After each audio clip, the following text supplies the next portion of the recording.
You're watching Capitol View, Sunday morning talk focused on the political scene in Arkansas.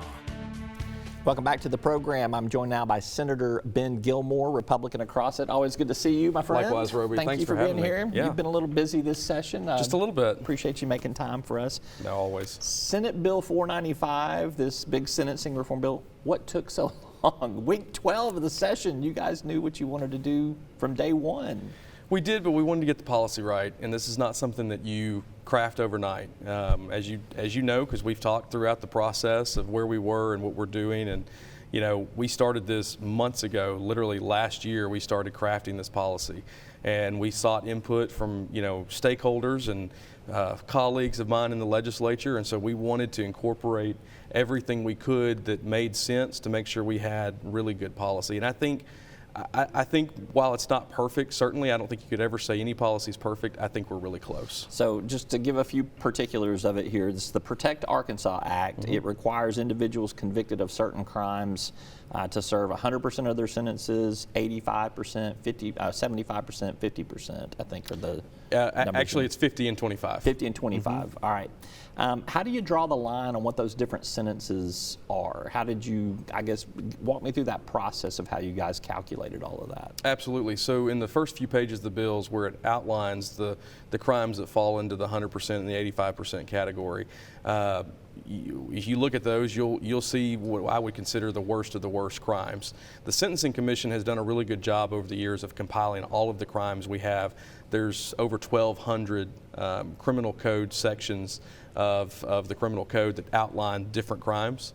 And they have taken those and they've ranked them in seriousness level. As you can imagine, your murder in the first is going to be what I consider a pretty heinous crime. Pretty severe. You can probably stay there for 100%. Pretty of your severe. sentence, Obviously, your capital murder is what I would consider one of the most severe. But you have on the 85 list, you have murder in the first, you have kidnapping, you have a lot of these very serious child sex crimes on there. So things that just sort of make sense when you look at it, you read the definitions, which I did, and throughout the course of this whole process, my colleague, House sponsor, Representative Gazaway, and I sat in a room for hours on end just reading code sections and understanding the crimes. And so if you look at it, I think most will agree that the percentages sort of fit the crimes that are in there and what people should serve.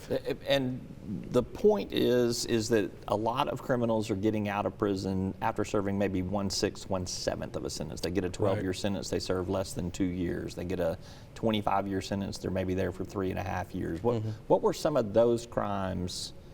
They're certainly not the most serious crimes, are they? The 85 to 100%? Were some of those getting out early? No, but they get out far earlier than people realize. I think if you were just to ask the normal person on the street that reads a headline that says, fill in the blank person got 40 years, they think, man, we're locking these violent criminals away.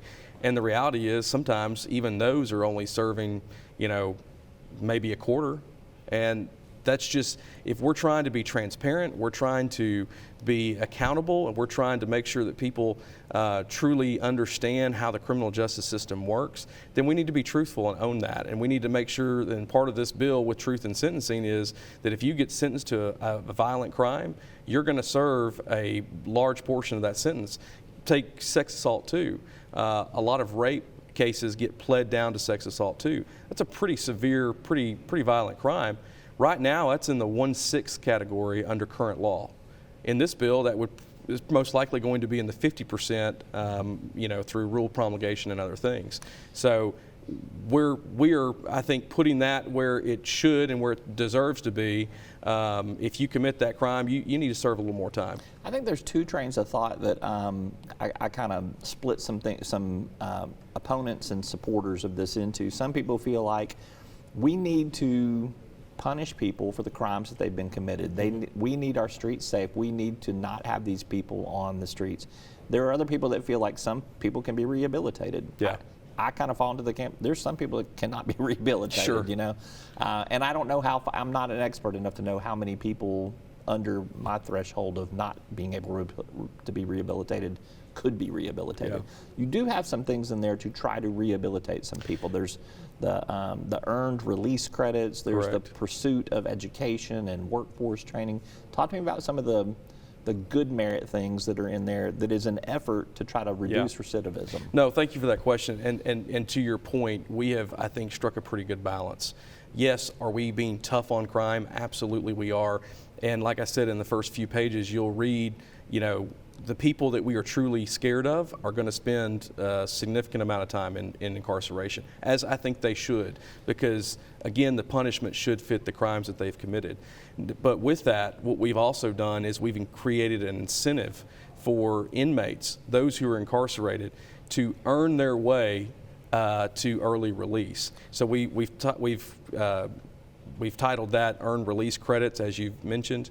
And so what we want to do is all the programming that we have right now in the department is, I think, underutilized. One of the reasons why is there's really no incentive. If you're going to get out, if you're eligible to get out after 1/6 anyway, then why are you going to do the programming? Because the programming is going to take longer right now under current law than it would if you're just serving straight time and getting out after 1/6 with your eligibility.